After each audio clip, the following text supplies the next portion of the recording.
interesante es que hay una gran diversidad de poéticas. Tenemos teatro documental, tenemos influencia de Tadeusz Kantor, tenemos realismo, expresionismo, tenemos teatro musical. Hay varias obras de teatro musical y Malvinas, aunque la intuición sugeriría que no puede ser, pero existe. Hay comedias, hay espectáculos cercanos al biodrama. Es realmente muy complejo el material, pero yo estoy trabajando por el momento en torno a una división en 3 momentos históricos. Utilizo el término momentos para pensar no cortes tajantes en la historia, sino justamente ciertas tendencias que permiten acomodar un poco cómo se comporta el corpus a lo largo del tiempo. Pero nuevamente no tienen que tomarlos como fechas rígidas, sino como fechas que están en movimiento y con ejemplos, pero también con contraejemplos, ¿no? Un primer momento marcado por una tendencia memorialista iría más o menos de 1982, ni bien termina la guerra, hasta 1992.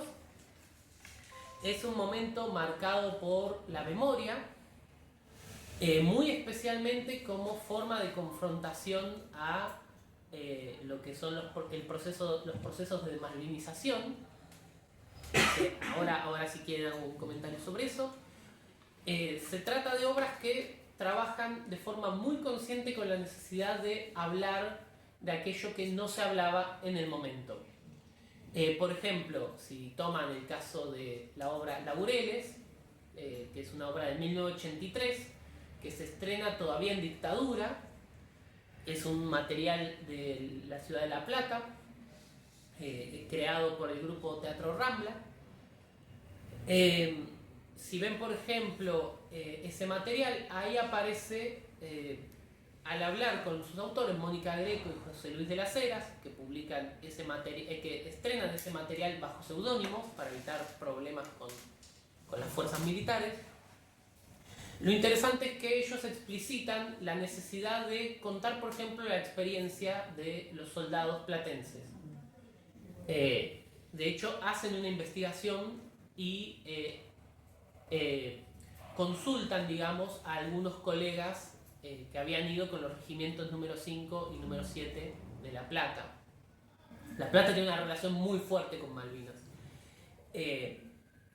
Entonces, lo interesante es que este tipo de obras trabaja de forma consciente para construir una memoria que podríamos denominar unívoca.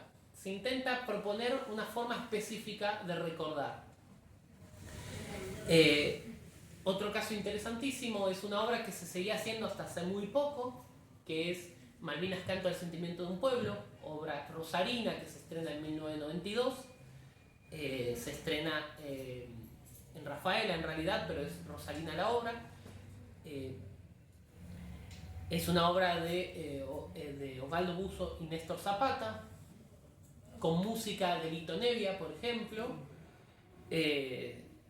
Y ahí tenemos la situación de una madre que explícitamente a los 10 años de posguerra recuerda a su hijo. Y explica cómo pelea constantemente para recordar lo mejor que puede. Al mismo tiempo aparece una imagen muy bella que es el hijo escapándose de las islas. Hacia la mitad de la obra, perdón por el spoiler, nos enteramos que él y uno de sus compañeros está muerto, fallecieron en el combate, y él se escapa de las islas para ir a despedirse de la familia y de la novia. Nuevamente aparece en este sentido una memoria que trata de orientar cómo se tiene que recordar ciertos acontecimientos. Esto tiene que ver, como decía, con la desmalvinización, que es un término muy complejo, que es acuñado hacia 1983, en marzo de 1983, cuando Osvaldo Soriano le hace una entrevista a Alain Rouquier, donde Alain Rouquier dice que el gobierno democrático argentino iba a tener que desmalvinizar la política. Hay muchas discusiones en torno a qué quiso decir exactamente Rouquier. El término después ganó su propio peso simbólico particular. Hoy en día es un término que se usa muy contextualmente. No es lo mismo que lo diga Federico Lorenz, que es un historiador, uno de los más interesantes que hay, o que lo diga, por ejemplo, Fernando Cangiano, que es excombatiente y que tiene una postura bastante diferente a la de Lorenz. Fundamentalmente serían aquellos silencios y omisiones que ocurren en torno a la guerra. La desmalvinización empezaría ya en 1982, a partir del momento en el cual a muchos conscriptos, al volver al continente, se les hace firmar una cláusula de confidencialidad donde se comprometían a no hablar ni con familiares ni con la prensa. Ese suele ser considerado el punto básico, pero como decía, es un término muy diverso, muy complejo. Federico Lorenz lo entiende como silencios y omisiones. Fernando Cangiano lo entiende, por ejemplo, como parte de la política de posguerra, de las políticas de inteligencia de posguerra de los británicos, ¿no? Construir la idea de que hay que aceptar la derrota de buena manera. Entonces, como ven, ya tienen cargas muy diferentes. Y esa es una de las ideas con las que más se pelean los autores en este periodo. Hay un segundo momento que iría más o menos de 1993 a 2007, que estaría marcado por obras que privilegian, una indagación poética. Son obras que parten de Malvinas y parten de la memoria de Malvinas y de la historia de Malvinas, pero priorizan, digamos, la creación de un universo ficcional poético. Un ejemplo muy interesante es Varada, de Jorge Leyes, que es una obra de 1993, que él en realidad empieza a escribir en 1988, la termina en el 93, cuando le incluye Malvinas. Antes era una obra sobre un prisionero, fundamentalmente de cárcel, digamos. Y lo interesante es que en esa obra Leyes incluye un elemento muy interesante, que es la figura de Ada, que es la dueña de este bar.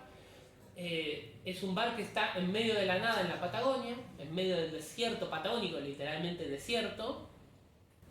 Y lo interesante es que cuando uno ve la obra o la lee, descubre que no es fácil, no puede clausurar el sentido de quién o qué es Ada.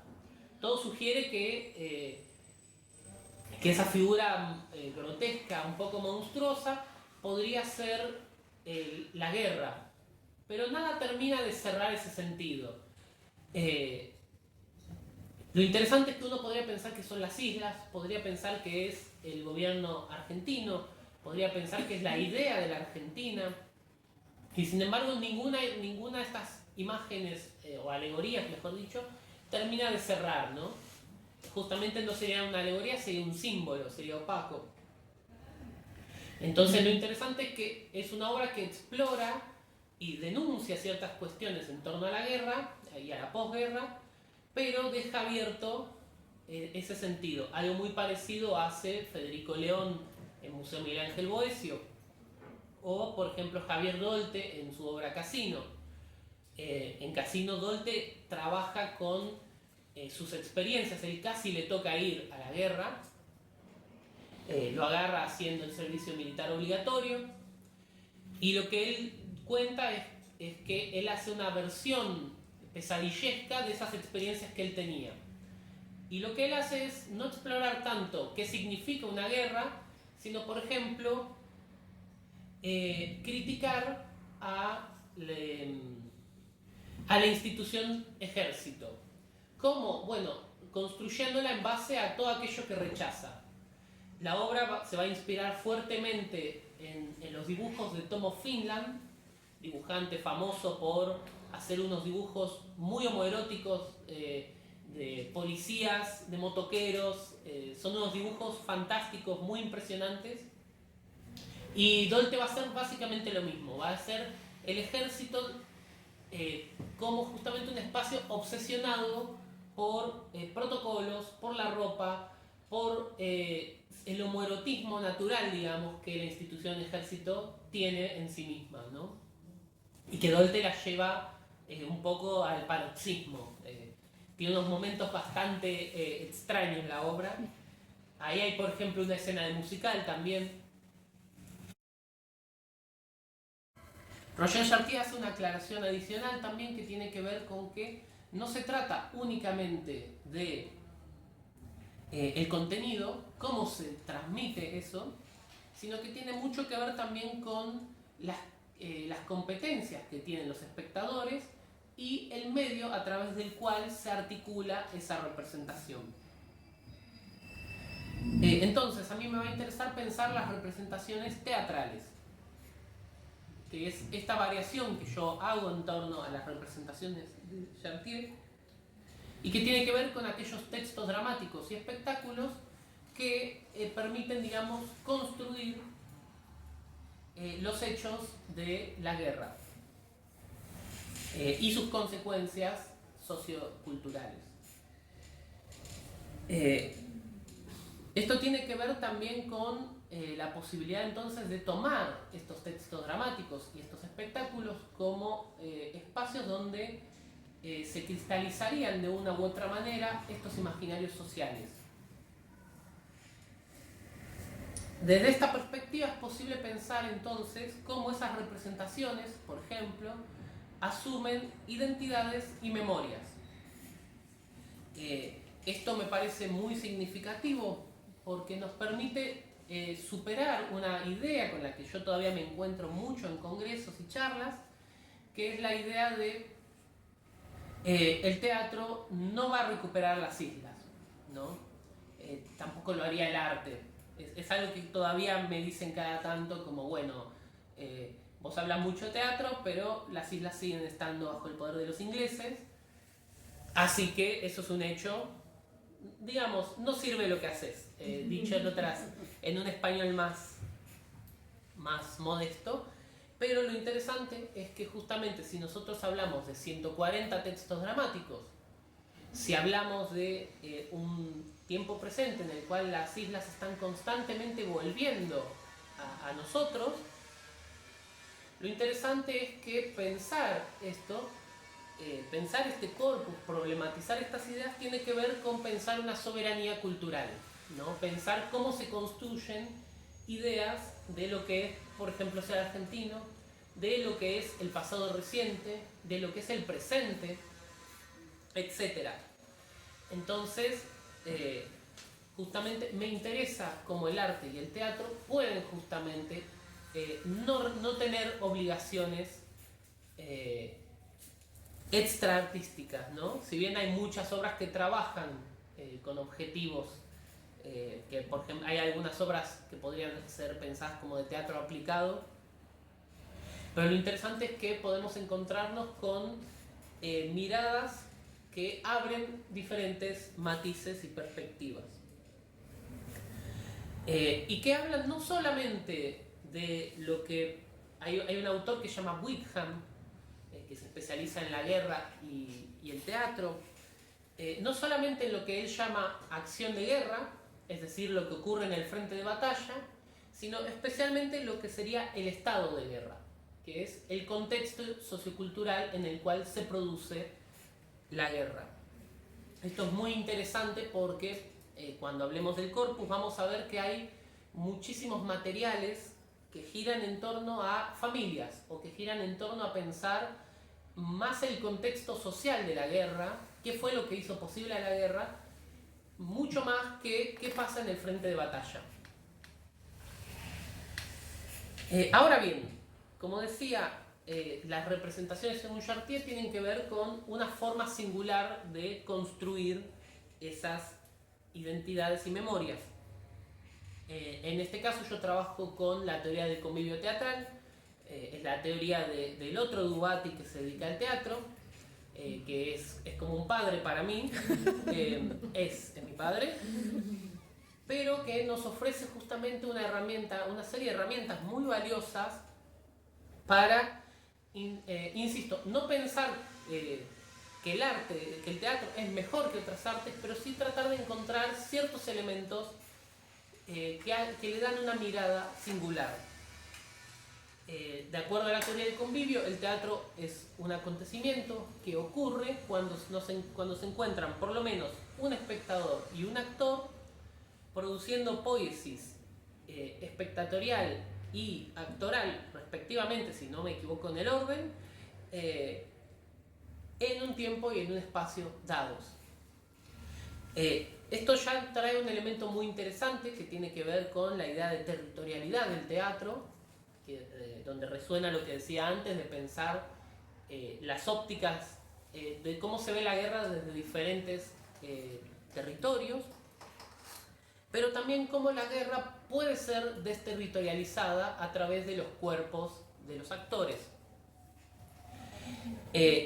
Esto va a generar justamente una serie de elementos muy interesantes que modifican la forma en la que el espectador se vincula a lo que ve en escena, la forma en la que se produce memoria, la forma en la que se articula la metáfora, porque vamos a trabajar siempre desde el cuerpo y desde un acontecimiento que, por ejemplo, se pierde al momento en el que termina. Eso ya marca una relación diferente a, por ejemplo, el caso del cine, donde podemos volver atrás a una escena si hiciera falta. En el caso del teatro, si nosotros vemos algo que nos gusta, nos sumergimos ahí, pero, por ejemplo, muchas veces cuando nos aburrimos, vemos que es un trabajo. Esa relación de ver un cuerpo afectado, trabajando delante del nuestro, altera, por ejemplo, cómo nos vinculamos con aquello que se representa. Al mismo tiempo, hay una idea muy interesante que tiene que ver con que el espectador siente a través del cuerpo. Digamos, la guerra a través del teatro es pensada no solamente desde una perspectiva racional, sino también corporal, física. Hay un ejemplo muy, muy interesante de una obra, voy a spoilear el final, así que no voy a decir qué obra es, así no se la pierden, pero quizás la están viendo y dicen, ya sé cómo termina. Pido disculpas en ese caso, pero por ejemplo hay una obra que se hacía hace algunos años, que se estaba haciendo los lunes, que fundamentalmente giraba en torno a un joven que estaba teniendo pesadillas. La obra jugaba con la idea de que lo que ocurría en escena era una objetivación de esas pesadillas. Entonces eran diferentes situaciones que este joven, que era un excombatiente, había vivido o recordaba. Lo interesante es que, por ejemplo, hay una escena donde aparecen unos soldados británicos y toman de prisioneros a 2 soldados argentinos, fundamentalmente los amenazan con las armas de una forma muy, muy gráfica,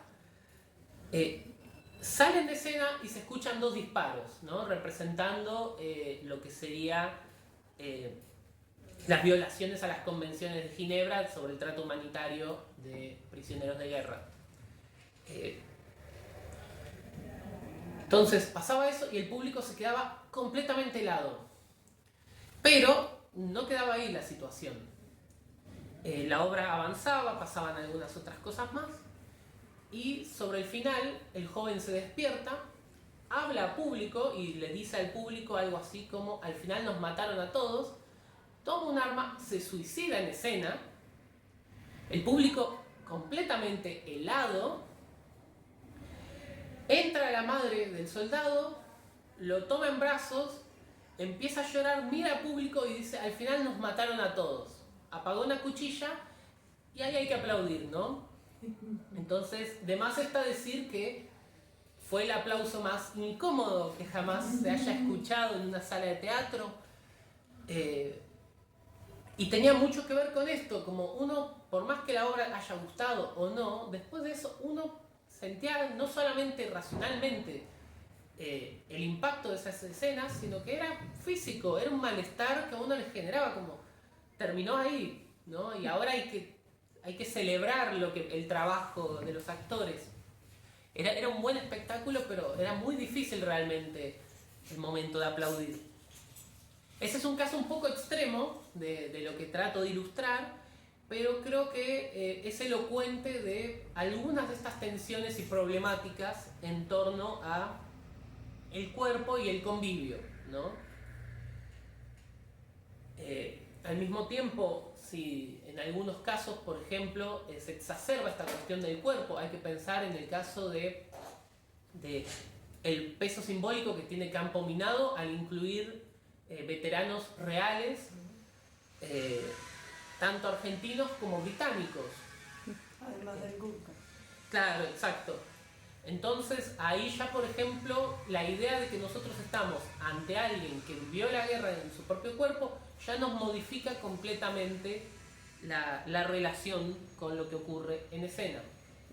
Algo muy parecido pasaba en la obra de Federico León del Museo Miguel Ángel Boesio, donde se jugaba en torno a la tensión de si Boesio había estado o no en la guerra siendo él piloto. Entonces, lo que me interesa pensar tiene que ver con esto de que el teatro lo que aporta a la historia de las representaciones de la guerra es un cuerpo y una respiración singulares que van cambiando a lo largo de la historia, a lo largo de la posguerra. No es lo mismo, por ejemplo, ver Del Sol Naciente en 1984 con Soledad Silveira haciendo de Suki.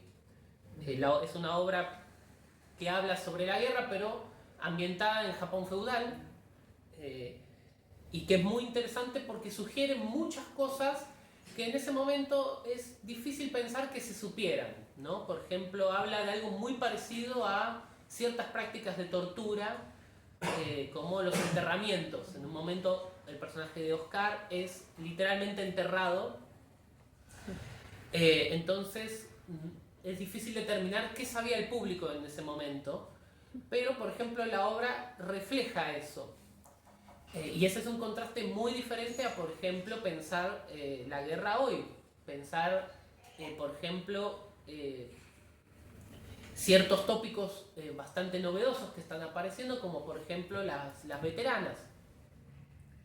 A través de obras como Mujeres al Frente, de Gabriela Aguad, o Valientes, Historia de Mujeres, de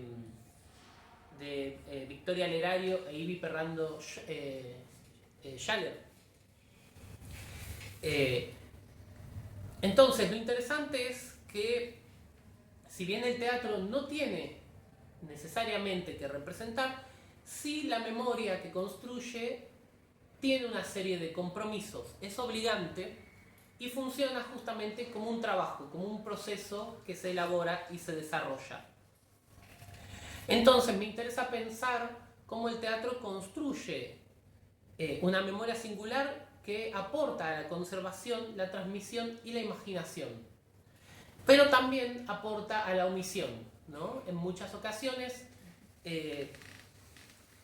ocurre que hay obras que simplifican ciertas cuestiones históricas justamente para ganar cierta eficacia o para lograr resaltar cierto aspecto que le interesa subrayar. Entonces, me interesa pensar también cómo se seleccionan ciertas imágenes y otras a veces quedan omitidas. Yo en mi tesis hice un relevamiento de 15 obras diferentes entre 1982 y 2007, y ahí intenté seleccionar las imágenes más recurrentes que van apareciendo y que justamente nos permiten pensar, nuevamente llevándole la contra a estos colegas que me dicen que no voy a recuperar las islas con el teatro, que es justamente pensar que la memoria tiene que ver con lo material y con lo inmaterial también. Hasta acá vamos bien, ¿no? ¿Voy bien de tiempo? ¿O? Sí, todavía tenés. Perfecto, genial, genial. Gracias. Entonces, me gustaría comentar un poco sobre el corpus de obras. Ya estuve anticipando algunos comentarios sobre los materiales, pero me interesa resaltar que yo ahora mismo me encuentro reuniendo todas las obras que puedo. Mi investigación tiene un enfoque federal, trato de reunir todas las obras que puedo de diferentes espacios de diferentes regiones del país. Es un corpus, como decía, muy nutrido. Ya tengo más de 140 obras, nuevamente de diferentes lugares. Obras que ya empiezan a aparecer en 1982. La primera obra que encontré hasta el momento es El señor Brecht en el Salón Dorado, de Abelardo Castillo. Se trata de un corpus muy diverso en cuanto a que hay algunos nombres así muy conocidos, muy familiares. Nuevamente Abelardo Castillo, Griselda Gambaro, por ejemplo, Javier Dolte, Federico León, Lola Arias. Así nombres muy familiares quizás para el teatro de Buenos Aires, pero también hay algunos nombres muy interesantes del interior, del mal llamado interior. Por ejemplo, hay una obra fenomenal de Paco Jiménez, Los que no fuimos, de 2007. Hay una obra que cruza Teatro de los Muertos, de Tadeusz Kantor, y Malvinas, que se llama La Argentina Mágica, Flashbacks, de Carlos Werlen, de Chaco, por ejemplo. Tenemos obras de excombatientes, obras de movilizados, obras de hijos de excombatientes. Es realmente muy diverso el material. Así que bueno, si saben de alguna obra de Malvinas que yo pueda no saber, aunque sea la obra de un primo, de un tío, ¿viste? Como mi hermano escribió una obra pero no se la mostró a nadie, bueno, yo tengo que enterarme. Sigo ampliando ese listado. Dentro de poco va a salir, si todo sale muy bien, toco madera, va a salir mi tesis publicada, y ahí logré actualizar lo más posible los materiales, pero inmediatamente mandé la última prueba de galera. Un amigo me dijo: che, me acordé que tengo otro material. Si teníamos antes una perspectiva memorialista, en los primeros 10 años de posguerra, en este contexto tenemos obras que despliegan un universo poético cuyo objetivo es estimular al espectador, invitarlo a que tome decisiones en torno a lo que está viendo. Un ejemplo así muy claro de todo esto es Campo Minado, por ejemplo, de Lola Arias. Es una obra que te bombardea literalmente y metafóricamente con material, con información, con datos que no siempre son del todo armoniosos. Y lo interesante es que termina la obra y uno mismo es quien tiene que tratar de ordenar un poco toda esa información, ¿no? Todos esos materiales con los que se encuentra. Otro caso interesante es, por ejemplo, de Los héroes que no aterrizan en las islas de los cuentos, de Pilar Ruiz, que es una obra que trabaja desde la perspectiva de la novia de un soldado que recibe la noticia de que su novio cae en combate, pero que un día descubre que volvió. Fundamentalmente hubo un error administrativo y se lo dio por muerto en lugar del compañero de Pozo de Zorro que él tenía. Lo interesante es que ahí se trata una situación de qué le ocurre, por ejemplo, a una novia en esta situación. Porque todo sugiere que ella, un poco sobrepasada por la situación, estuvo con un amigo en común, con este joven soldado. Entonces la pregunta pasa a ser esa, ¿no? Como qué efectos tiene la guerra, no solo en el soldado, que es observado en ese sentido, sino también qué efectos tiene, por ejemplo, en la gente que rodea a esos soldados, ¿no? Y la obra termina y uno tiene un poco que decidir qué es lo que finalmente, quién estuvo bien, quién estuvo mal, si alguien estuvo bien o no, etcétera, ¿no? Entonces ahí aparece un camino intermedio que destaca un poco más una característica muy interesante, que es una mayor conciencia de un espectador que va al teatro a conocer más. Este periodo está marcado por creaciones que también apuntan a esto de intentar echar un poco más de luz para el artista mismo Y apunta también a un público que quiere aprovechar la oportunidad para reflexionar sobre Malvinas. En ese sentido se abre un poco el espectro y se trabaja con memorias que podríamos llamar plurívocas, ¿no? Memorias más abiertas a que el espectador sea quien tome un rol activo y quien trabaje con eso que la obra le está ofreciendo. Pero bueno, esos son algunos de los aspectos generales que quería compartir. Creo que estoy bien de tiempo, ¿no? Tenemos tiempo para unas preguntas, ¿no? Sí, habría Genial. que ir cerrando y abrir. Entonces, bueno, comparto hasta acá y si quieren hacemos preguntas, que a mí me gusta mucho este momento. Y bueno, muchas gracias por la paciencia y por escucharme. Yo sé que es mucha información, pero así es como vivo obsesionado por esto. Y bueno, me gusta mucho poder compartirlo y muchas gracias por estar aquí presente.